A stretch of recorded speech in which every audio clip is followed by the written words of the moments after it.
Scream in agony because we are in the agony booth. Yes, I am Joe Dove. Joining me always is Jason Roy Gaston, my co-host for the Captain Squadron Agony Booth, and with us is a very special guest to crush this conversation, none other than Jesse B from the Crusher Convo. Welcome to the Agony Hello. Booth. Hello. Thank you for inviting me. I'm very excited about this X-Files. I'm sorry, Star Trek episode. Excuse me, just got confused there for a second. But yes, I'm very excited about this.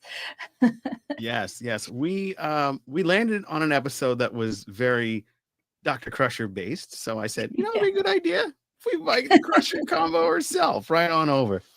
So I was very excited. yes. And we're very excited to have you, even though this episode was not very exciting at all. It's not a Bev favorite, but No. it's doable. Well, Jason, you have recovered from quite the road. It was a long road getting from there to here. It's a long road, but my time is finally here. Yes. I caught the flu, and I did not only catch the flu, it embedded itself in my rib cage and threw me backwards about 3 feet. I've never had the flu as bad as I had it this week, but I'm fine now. I'm pretty sure you can't catch it through whatever it is we do here, but I think you're both safe. Yeah, I mean, maybe. I already had it, so I'm good. Been there. I blame you. No, you blame me. I blame you. Yeah. Well, we're going to take a moment to say hello to all of our wonderful friends in the Captain's Quadrant. Hey, Leticia. Hello, friends. Good to see you. Of course, our good friend Damon J. Hello from the moons of Jaal and the Terran Empire. Good to see you, my friend. And of course, My Figure Universe. Greetings and salutations to all. Good to see you. Hey, Mama, what's up? Cosmic Mom Dove. What's up, Doc? She's very happy to see you. Just a heads up, Jason, if you see the flu running, don't go after it and don't go catch it. Oh boy. Oh, now you would know. If you knew me at all, you'd know I don't run after anything. If you ever see me running, you better run too, because something scary's coming. It was bad. Yeah. Well, we watched a very filler episode of Star Trek. Existent. It's a very existent episode. Unique. Very unique. The synopsis I will read this week because I'm sure in your sickness you didn't build the thing, right? So I'll just go ahead. No, I did not. Yeah, that's what I figured. So I got my glasses because I knew I had to do this. So when the bow breaks, he's going to mispronounce the words anyway. Yeah, a planet that was able to cloak. The planet that was able to cloak itself. For okay, go ahead. Go ahead. Suddenly, I'm reading. Give me my time. Suddenly reveals itself with its inhabitants proposing peace. But after initial negotiations, children of the Enterprise are kidnapped due to the infertility of the inhabitants. Yes. This whole episode, I was thinking, give me back my son! But nobody did that. I don't know what happened. It was like, I would have been like that. Picard kind of like pulled it out. But that's, thank you for mentioning that, because I was like, Bev was a little too calm. So calm. Well, let's get into WTF. Looked bad, but still. Yeah. Leslie, no. Yeah. Well, we have to negotiate with these people because they do have our kids and they're kind of omnipotent. But let's get into WTF Did We Just Watch?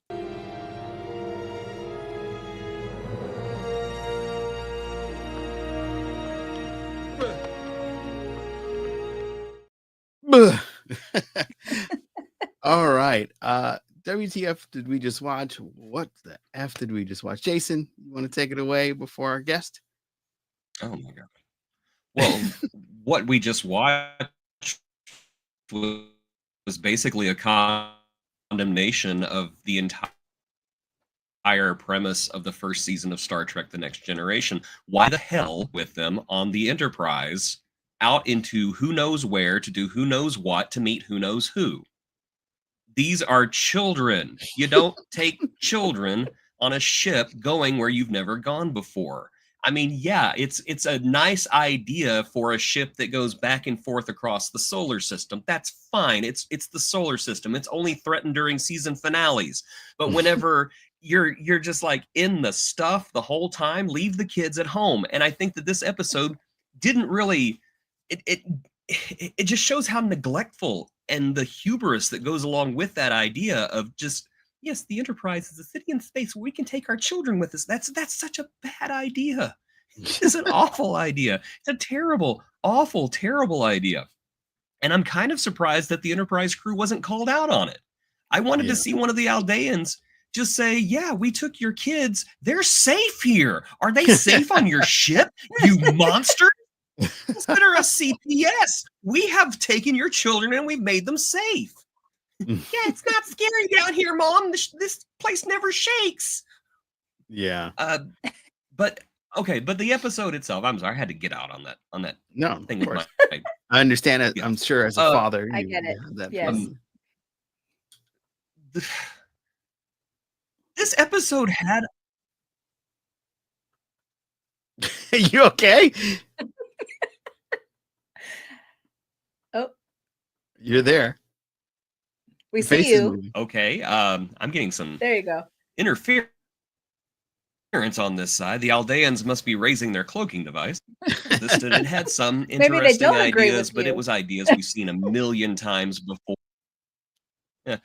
It's ideas we've seen a million times before on classic Trek about people with ancient technology that takes care of them and them becoming dumber with every generation and becoming lesser with every generation. We've seen it. There was no new ideas here. There was nothing challenging. It was just, oh no, they've taken our children. Let's go down and talk to them. But in the meantime, let's take out their computer. We'll go talk to it and put it into a paradox so it sparks and explodes. That will be really cool. But yeah, that's it. That's all I think. It's just it's something we've seen, and I was not surprised by it. All right, Jesse. Yeah, it's again, this isn't a very top Beverly Crusher episode because, as I mentioned earlier, like she was a little too calm. And then, as you're saying, it's just this just showcases why you shouldn't have your kids on the ship. I mean, later, like I think in season 6, what was it, Rascals, when the Ferengis all like, this is very dangerous and this is why. Like they pointed at me, but the Ferengi are like, what are you doing? But the concept of just we're going to steal your children so they can reproduce for us. And it was like 3 boys and 4 girls, and I'm all like, that's Somebody's getting two. I know. I was all like, are they just gonna be this is like the long ladder episode, kind of like one woman with 4 husbands kind of situation. I was like, I don't know how this is gonna work. They're children. Well, I mean, when they get older. When they get older, but they're children. That's the goal for them. I don't know. It's just so weird. And like it was just, yeah. And then of course they picked the smartest kid on the ship. Yeah. Who's going to totally be like, I figured out their computer. Like it's like domino effect. They were their own demise from the start. And yeah, just the concept for them to think that they could just there was something that Troy said. She saw like humans are what did she say? She said something like humans are like overly attached to their children or something like that. I'm like, shouldn't all species be like that? Yeah. Oh, humans. They're so attached to their children. We just throw ours out the airlock. Attached to them, so they totally sell their children. Yeah, I can see that's true. That is very true. But yeah, it's unique. It's unique. Yeah. I love the camera shots though. There were some really cool camera shots. Even the Worf one was pretty cool. But we'll get into that in the redeeming features section. I don't know. I saw this and I was like, oh wow, that's cool. A lot of these actors are still acting today, like Jerry Hardin. I was like, I know him. He's been in a ton of stuff. And then I really caught Brenda Strong because she recently was on the Supergirl show as Lex Luthor's sister. And she looks the same. And this is 40 years ago. So I'm like, how? I think she's using the children for something else because her facial features, everything looks exactly the same. And I'm super impressed by it. Other than that, it was like, yo, you guys are way too chill. I like the one curly haired ensign when they took her daughter, and her daughter just kind of was like, nah, screw you, mom, and was just becoming one with the alien, the same woman that I just talked about. She Yeah. was like, I even put her on the cover because she's over there playing with the magic squares and circles and stars. And she's just like all kissing the new lady. He was like, "You're my new mom now. I'm cool with it. Let's forget about the people with the Enterprise. They put me in danger all the time. So let's just go with Yeah. you." And Yeah, I no thought that was, stranger danger for her. yeah, there's no such thing as stranger danger in on the Starship Enterprise, I suppose. But yeah, that tripped me out. I was so shocked by it. And then how dope is Wesley Crusher to like figure out the computer, hook up the Enterprise with a way to get out of it, and just nail it. Wesley is the MVP of this episode for sure. Absolutely. But the rest of the crew was way too calm. Picard kind of like went off a little bit, and that was kind of cool, even though he really not a fan of children. But I Right. was just like you're gonna let your kids get snatched and then like not bombard the planet with some phasers, pew pew, like none of that. They were just like, oh, okay, well, we'll figure it out. I don't know, man. Compensation that will buy them some time. Yeah, yeah. He kind of reminded me of my brother. My brother is not a cat person, and we used to live together. And I had a cat, of course, and it's just all the time was, I hate that cat. The cat's stupid. I hate that cat. I hate that cat. One day the cat got out, and we were driving down the road looking for him, and he's complaining about the cat. And I can't believe we're out here looking for the cat. Well, there's these two little neighborhood kids, just little kids. They weren't meaning any harm, but they had the cat, and they were trying to put it into a mailbox. And as soon as he sees it, he slams on the brake and he says, "What are those kids doing to my cat?" That's Picard in this episode.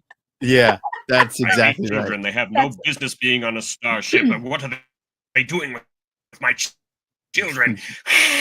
Yeah, It's exactly. an act of barbarity. Yes, it was the Give me back my son!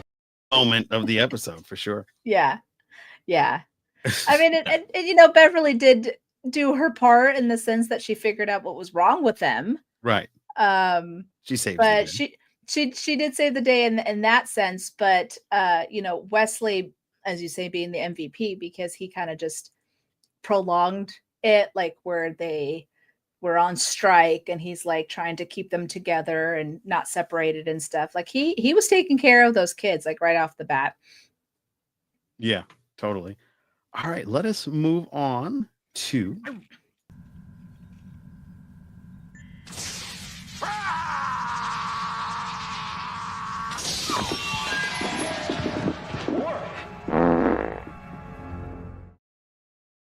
yes, why did they do that? All right, Jesse, why did they make this episode? What made them go, you know what, let's do a kidnapping the children episode? Because it's very TOS. Yeah. As you said, filler. It's very TOS. It's a filler episode. Oh, let's just throw random kids together. The one thing about season 1 is that it was never later on in the seasons, they always had an episode like directed towards a certain character, right? Mhm. We've had Geordi episodes, Beverly, Picard.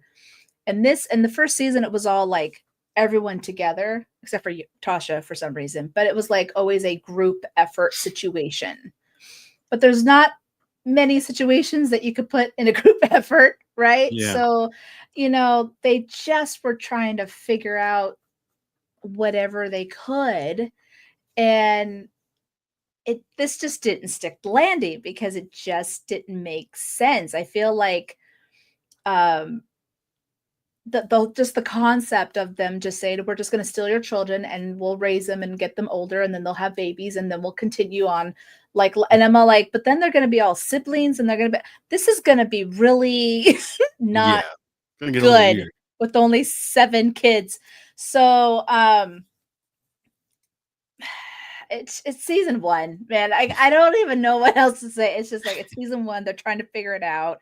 It's just like where are they gonna land? And the actors just do what they can. Yeah. Jason Roy Gaston.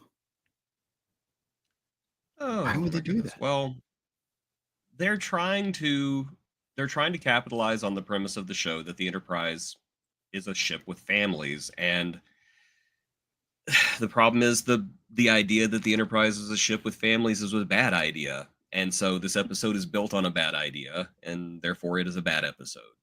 And that's what I have to say. I'm sorry. I Sure. wish I could say more. Short and sweet. To the point. To the point. I did want to yeah. add earlier, whenever we were having the delay for a second, that there is a great Wesley scene in the episode whenever Beverly comes in to check on him, and she surreptitiously hands him the medical scanner, and he goes over there and he talks about, yes, we're being taken really good care of, and while he's talking, he's scanning her, and then he gives it back to his mom. I just love the way that the Crushers tag team that, and they do it without a word, and I just thought that was fantastic. Yeah, well, go ahead. No, I was gonna say, I love that scene too. I just thought it was like kind of funny how the woman didn't see the wand like right there. Yeah, she's like, she even kind of yes, looked it's at him so like, nice. She's oh, like, you're being so nice. And then what's even fun, and this is totally not even part of the episode, but I thought it was kind of weird when they're showing Beverly's hand pull out the wand from the tricorder. That's not Gates's hand. no. They got like a hand model. Do her hands because it's very long nails. Not her hands, and I'm all, why? But that's Oh, we lost him. we lost him. We That was lost too him. much. The cloak went back, and he's now cloaked. Yeah, he's cloaked right now. He's cloaked right now. Well, I got to say, there's a real interesting moment that I think happened. Besides that, is they have like a interesting transporter. He has returned, but his device is not connected. There's a really interesting moment with the transporters, how they kind of like go from place to place in that one little spot. But then why do they have the ones on their arms? If they're there, they don't need them anymore, but they still, like, why would they do that? If they can just go in that little center, like, threshold. It's their mobile emitters. It looked like they were mobile emitters. So is this a conspiracy too? Are they all holograms? Yeah. Oh boy, that's a whole We're getting deeper in the lines. Oh my goodness. But yeah, it just didn't make sense to me that they had this like special transporter arm thing and then still use that threshold transporter to go different spots on the planet. It's like, well, why do you need both? If you got one, why do you need the other? A little redundant, don't you think? Anyone? I honestly, I think they're addicted to their devices just like we are today. You know, they carry their cell phones with them everywhere. Literally, yeah. This is my iPhone transporter 12. I mean, swear to you, I'll be at the computer doing something on Threads and I'm on my phone doing something on like Blue Sky, right? Like you're just, even though I could do both. I don't know. I think I just kind of thought it was like their turbo lift in a sense, because they were going to their quarters. So that's how I took it, that it was a little different than their mobile emitters on their arm can take them off the planet onto the Enterprise versus that. But and then it's almost kind of like how it's a little different, like site to site transport, you know? Yeah. Where like you would have to use the transporter to go somewhere else, but you could do a site to site if you need to. So you could be somewhere on the ship and then go to the. So that's kind of how I took it. But the technobabble is not my thing. Not your forte. It's not. So I try, but okay. The other thing with this episode that really was like, oh, why did they do that? Is suddenly they have this like power, this like light that just goes, you know what, Enterprise, goodbye, and it just sends them like light years, or a couple light years away. It took them 3 days to come back. And I was like, wow, they were that needed powerful. that special effect shot for Q Who. Really? It was the same shot? Yeah, same special effect shot. Wow. Wow. Well, I mean, yeah, it did kind of do the same thing. Just put you over there, go away for a little bit. But I just thought that was wild, because it's like, if I had that power, I would just give me your kids and then push them away and don't talk to anybody, and then recloak, and that's it. I got your kids. And then it reminded me of that Dave Chappelle when he used to do his show. It was basically like Dave Chappelle warning the Enterprise, better not bring your kids. I don't know if you guys remember the Chappelle show, but if you do, that's a fun little Easter egg for you. All right, it is time to get into our beloved section, Redeeming Features.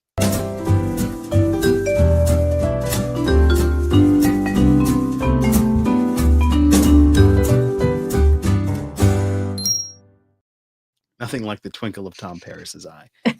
I love Kessa's face there where she's like, what am I looking at right now? Poor thing was traumatized. Yeah, that's it was actually the 30th anniversary of Voyager recently. I think last month or something like that. And we had Jason had the great distinction of interviewing the Emmy Award-winning special effects artist for that episode. When we first started Thomas the Captain's Thomas Supernon? Nice. I can't remember how to say your name, Thomas. I'm sorry. I think it's Supernon because he's French, so I believe it's Supernon. I believe it's maybe. Mom, are you still there? You speak French. They're like, please help us. Help us, mother. But yeah, I just wanted to, because everything is connected. So I just wanted to Yeah. All right, Jason. Homage.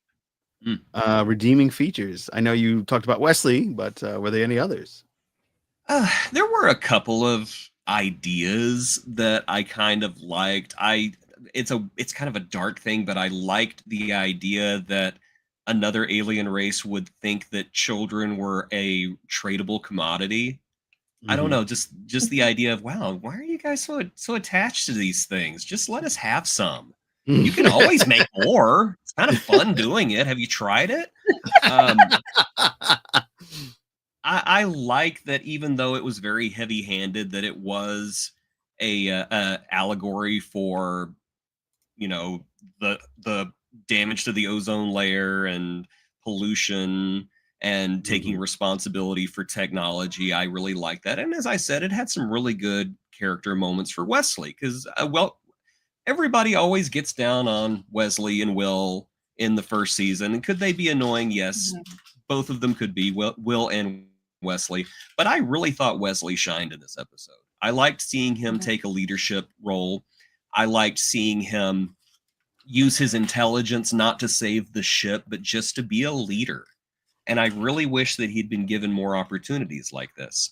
I also wanted to see a scene where he's looking around, looking at all these kids who are like a foot shorter than him, going, what am I doing here? Yes. These kids are like 10. I'm 14. I am not a child. I've not been in a bow since I was 3. You put me in a bow, it will break, but not from the wind blowing. It's going to be from me just smashing it open. I am a young man going through puberty, damn it. I don't belong here. Yes. Yeah, that was... Unless one of the girls down there just looked at him and goes, oh, he's cute and he's almost ripe. Get him. Oh, no. Oh, no. I could have had... Okay, listen. You know what they wanted those kids to do. Not at that moment, but eventually. No. So you know, a couple of them were like, oh, they're going to make some cute ones. Yeah, they'll make some cute ones, too. That's what the scanner was for. I mean, come on. They were smart. It was like, yeah, it's like, if you breed babies. them, how are they? Yeah. All right, Jesse. You're all special. No, they're just virile. That's what they were scanning for. Well, the ones that are really... It's funny you mentioned that because, there's no participation award. They literally pay like all the other kids suck. Like, these women are the best. Hey, Mama, why didn't they take me? I don't know, Darlene. Let's go talk to the captain. Oh, God, they didn't take Darlene. She's still here. Damn it. Darn. No, so For a moment, we could fumigate that deck. I'm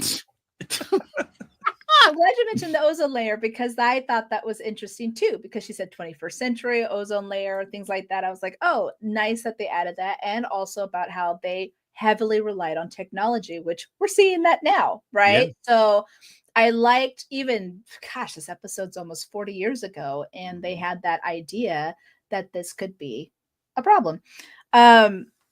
So I'm going to actually say why I call this the X-Files episode. And it's not just because of, they're literally snatching children like an alien would take, but Kim Manners directed this episode, who was a huge big deal for X-Files, who did like over 50 episodes of directing. And he was pivotal to the success of X-Files. And he was very big on those close-up shots and things like that. And, the scanning around. So I was really excited, because then also Jerry Hardin, who was also in X-Files, he played Deep Throat in season 1. And he was very pivotal to Mulder's story. So And this is all before, because X-Files started, I believe, in 93, and this is in 87, 88. Yeah. So, but yeah, I called the X-Files episode just because of those two little Easter eggs, and it does kind of have an X-Files feel, right? There's these aliens that are like, we're just going to take your children and we're going to send you away. And, not really grasping the concept of like, what's the big deal? We'll give you compensation. Like, and their compensation was, we're going to give you technology that's going to take you centuries to learn. And it's like, that's not even that's way more than apples and oranges. That's pineapples and avocados. Like that's very not the same thing. And they just saw the children as a commodity. It wasn't like special to them. Right. So, and in this case, for the Enterprise, they had to really, especially Picard, had to, fight for these kids. And even though he's very uncomfortable with them, he held Alexandra, even though he didn't want to. And of course, they had to do the little funny TOS thing at the end with the Tribble toy attached to his back. But, that kind of just helped Picard's character a little bit, because he was kind of a scary, rigid guy of like, I hate children, to going above and beyond to try and get these kids back. Yeah. So I think that kind of helped Picard's character in that sense, even though there are a lot of flaws in the story and just how it went down. But as Jason said, Wesley shined, Bev helped, and Picard's character was redeemed when it came to hating children. Right. Right. Because ironically, the same little girl that was ready to go, I don't need my mom anymore, I'm going to go with these aliens, came to Picard and like, I don't need those aliens anymore. I got you, Picard. I'm ready to go home. Yeah. She's just exactly jumping whatever ship she can jump on. She's just got no loyalty. All right. Nope. It's all right, little girl.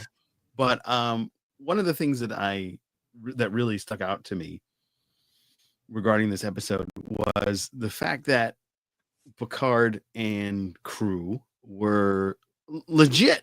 Okay, we're gonna find a way, we'll get him back. And that whole sense of honor and duty came above and beyond any type of future progression that the ship could have. I mean, imagine if they could have technology that they could skim across the universe with a whim of a light beam faster than the ship could go.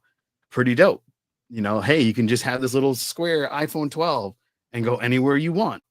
They later actually developed that, as we see Nemesis, but maybe some people don't want to see Nemesis. But they do have point to point.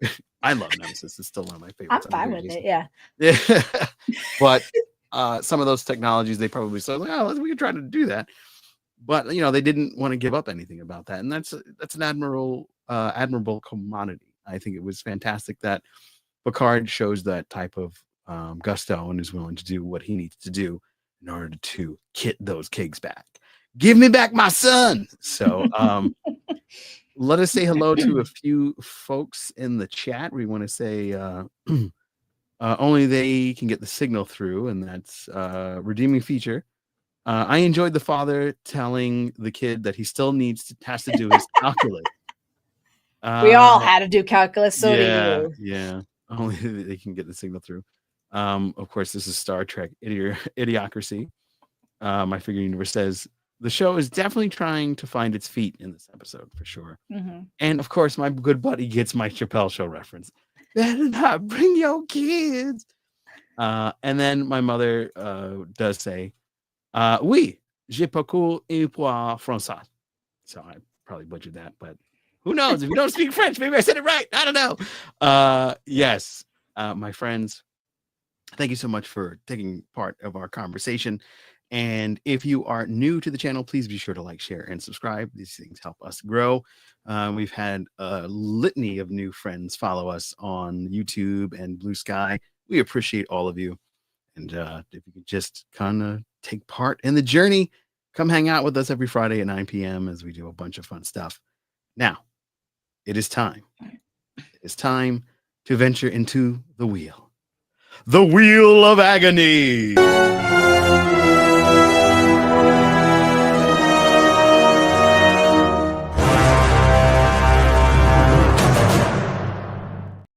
It is the return of Daddy Worf, and I got this presentation to play right this time. I'm feeling good about myself. I'm going to pat myself on the back because I know Aussie Jason would be proud.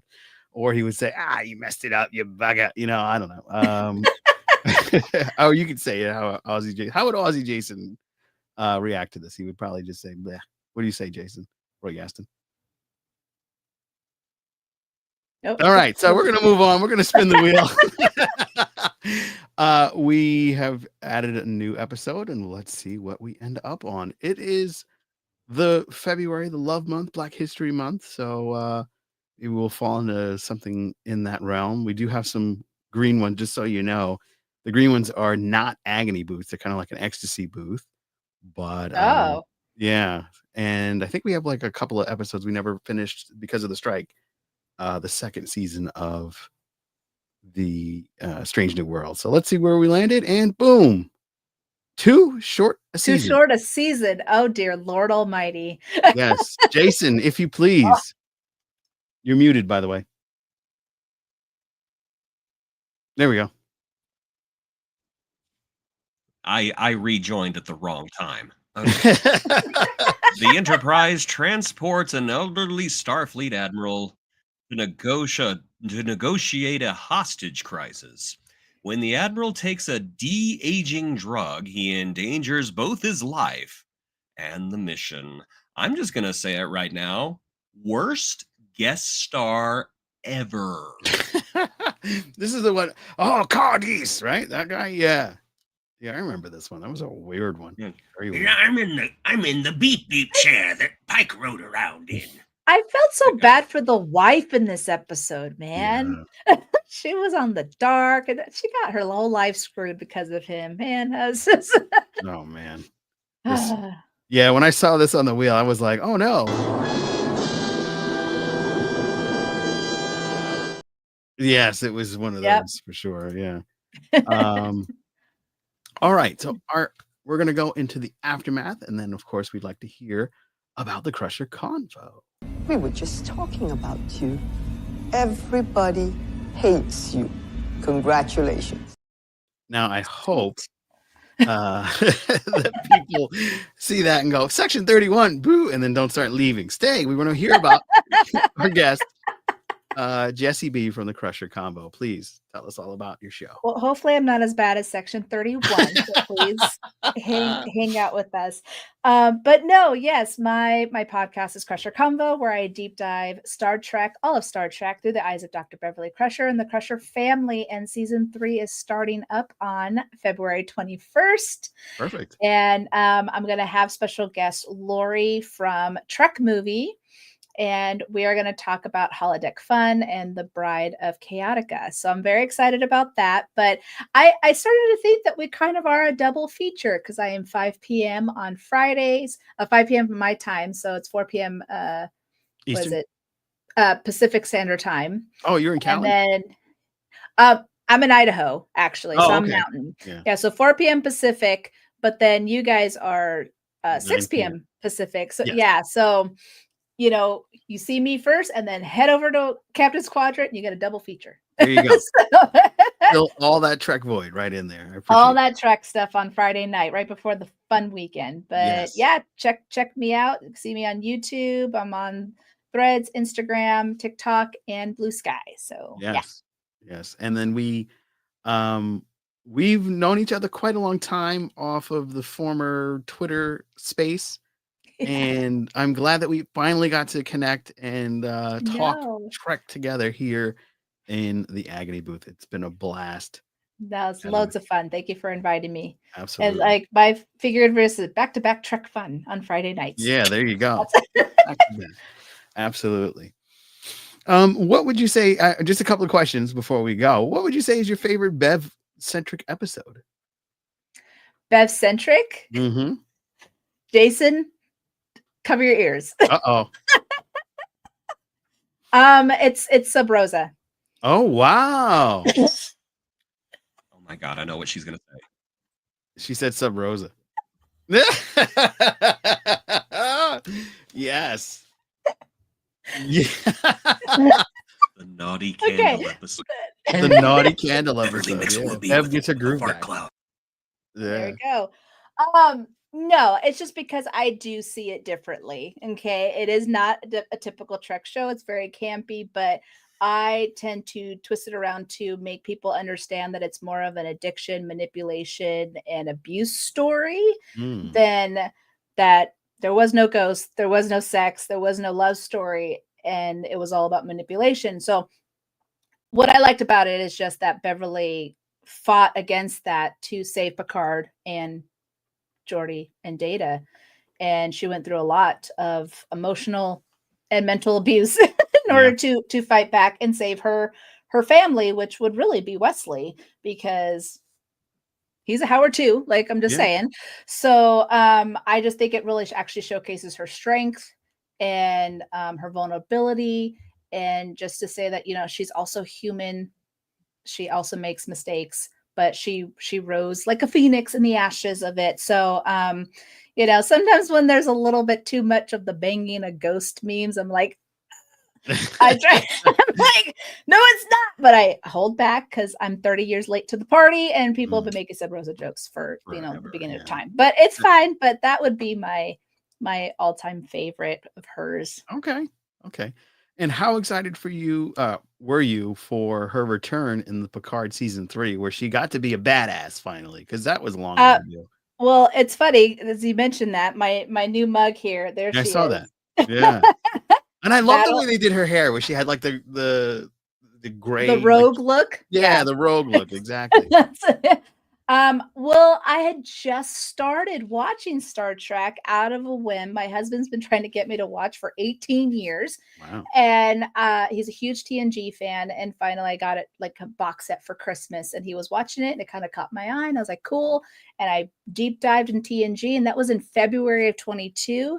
And then they announced that she was coming back in April for First Contact Day. And I was like, this is perfect. Like the perfect time to be a Beverly fan. And so I got spoiled, really, just to see her come back after seeing her on TNG and just how different the character was. As Gates says, she isn't really different, but like the way that they portrayed her in the stories, like we actually really got to see her how she always has been, because she always felt like she was never able to express that in TNG. Right. Mm-hmm. So it was great. I enjoyed it. I think the fact that the very first person that you see is Beverly Crusher on the very first episode of the season is exactly how it should be. So there you go. So yeah, I was very, very excited. All the Bev fans, especially those who have been waiting 35 plus years to see her, it was a really, really good moment.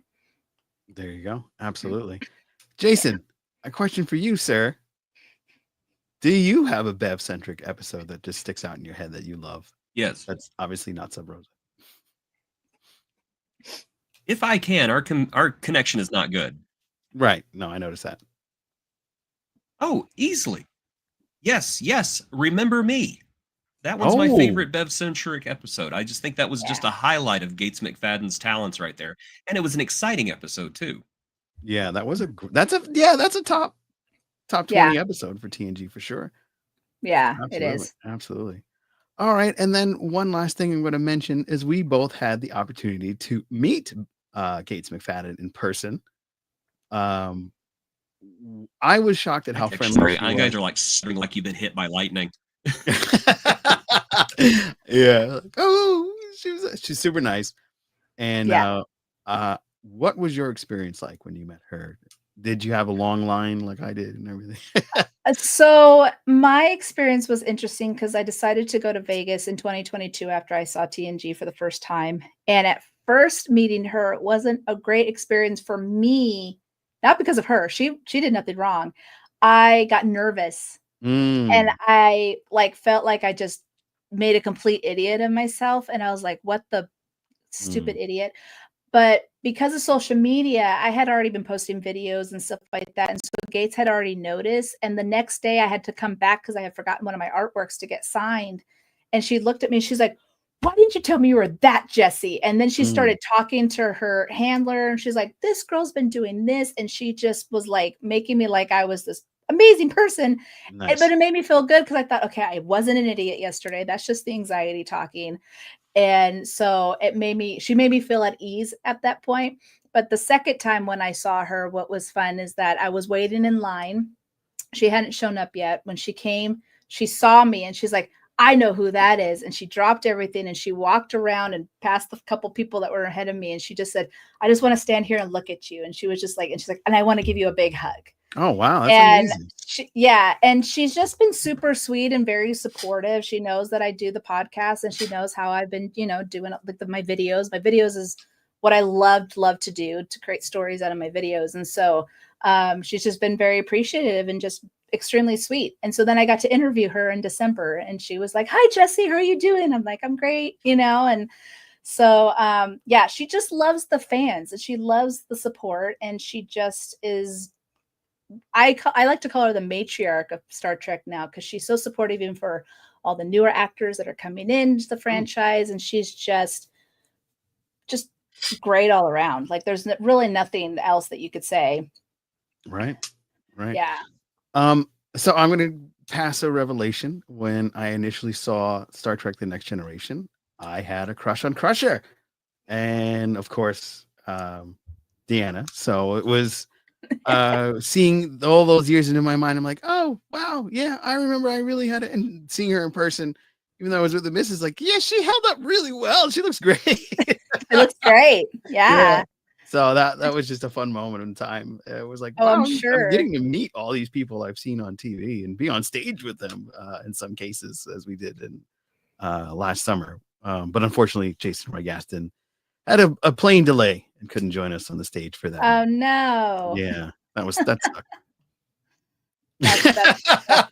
It's just like, all right. Yeah. But I also got to meet Marina and I met Brent and I met Michael and LeVar and, you know, pretty much everybody. Just met Will last September. Awesome. He was hilarious because I told him a very funny story that I had to do between Brent and Jonathan, and it made him laugh so hard. He went, "Oh my gosh, I love my family. We have such a dark sense of humor." And I went, yes. Well, that's why we love you guys too, Will. You know, so yeah. Speaking of dark sense of humor from the family, my mother says, Jason having a seizure? Because he keeps freezing. But now it looks like you're good. He's hanging in there. I think he's good now. Oh my goodness. Oh no. Let's see. Honestly, I thought you would say, remember me? Okay. Who, me? Yeah. That's a good way to look at it. And of course, my figure universe says, have you ever seen the interviews on the bonus features of Dirty Dancing video DVDs? That would probably be for you because Gabe McFadden did the choreography for that movie. Oh, for Labyrinth. No, Dirty Dancing. She didn't. I know she did Labyrinth. She did Labyrinth, but I don't recall Dirty Dancing ever being on her. I mean, I could be wrong, but I don't ever recall it being on her list. But I have seen the bonus features of the Labyrinth. Yes. Okay. Because she also did the puppet movement and stuff like that for that. She said it was a very long year, but like one of the best experience of her life. But now I have Dirty Dancing, so I'm gonna go look just in case. Yeah, just in case. Yeah.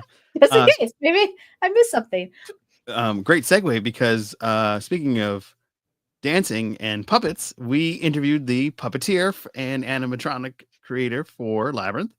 His name is David Barclay. So please be sure to go and hit our Section 31 playlist and check out that amazing interview. David Barclay is a genius and really a kind soul. There's a book coming out, so be sure to go and check out his book and buy a copy at Cool Water Productions. She did do Labyrinth, but she was also a coordinator for Dirty Dancing. I'm at the director and once talked to him about it. So I'm assuming he met the director and he spoke to him. Yeah. Wow. So yeah, now you got to go and get that DVD and check that out. Gotta go find it. I gotta go find. I mean, I love my Dirty Dancing. So yeah. I had the time of my anyway. This is totally off topic, but I remember my sister. We're 5 years apart. She was like 16 or 17, and she had her boyfriend. They were gonna mimic the pickup. Oh goodness. And her boyfriend, she's like 5 foot, and her boyfriend's like 6'2". And when he picked her up, and then he turned and she hit her head on the wall and had a concussion. Oh wow. And full concussed. Don't do this at home, folks. Yeah, you need Gabe McFadden handle it so you can do it right. I know. I tried to do the dirty dancing thing, but pick up somebody, and it just ended up being a wrestling move. It just was a full back. Exactly. Got Maybe in do it in the trouble. water like they did. Like Yeah. fall, you're in the water. It's Yeah. fine. No, No, it was in the not grass. this small hallway in the house with a giant ball. Yeah, not good. All right. So we are going to wrap up this wonderful episode. Jesse from the Crusher Combo, thank you so much for joining us. And everybody, if you're listening, please be sure to give us a rating on Spotify or wherever you listen to this podcast, whether it be Apple iTunes or any of the wondrous things that you listen to. Jason Roy Gaston, do you have anything you want to add before we sign off? I hope you can hear me. That's all I can say. I hope you can hear me because I can't hear anything. Oh, wow. Oh, no. Except like every other syllable. Nice. So this was a very rough episode for Jason. And I bet you as soon as we go off the air, everything will be working fine. It will be working fine. Yeah. Yeah. Well, everybody have a great weekend. Thank you so much for joining us and hanging out with us in the Captain's Quadrant this evening. We appreciate you. Next week, we're going to be talking Too Short a Season, and we will be in certain agony. Until then, Jesse, thank you once again. Live long and prosper, and we will see you next time. Bye, guys. And if you hate Section 31, you can hear Jason's rant available now wherever your podcasts are streaming. It's a wonderful rant. Yes.